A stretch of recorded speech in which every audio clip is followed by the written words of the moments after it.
શાસ્ત્રીજી, આજે દિવાળીનો પર્વ આવી ગયો છે. આજનો દિવસ ખૂબ જ ખાસ છે, તો આજના દિવસનો મહિમા અમને જણાવો.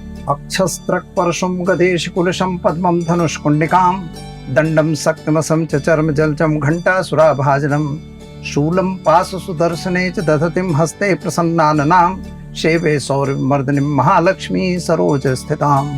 માતા લક્ષ્મીને વંદન કરીએ છીએ અને આજે દિવાળીના પર્વમાં અને એ જ પર્વની અંદર મહાકાળી, મહાલક્ષ્મી, મહાસરસ્વતી ત્રણ દેવીઓનો એમ કે ઉત્સવ ઉજવવામાં આવે છે.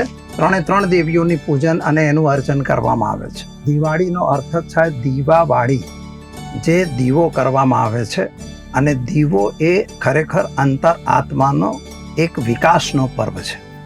આજના દિવસે તમારી અંતરની આત્મા જે હોય તો આત્મામાં જે પ્રકાશ આવે છે એ પ્રકાશ જ દીવો કહેવાય અને એ જ દીવો એ દિવાળીના સ્વરૂપે આપણી પાસે આવે છે.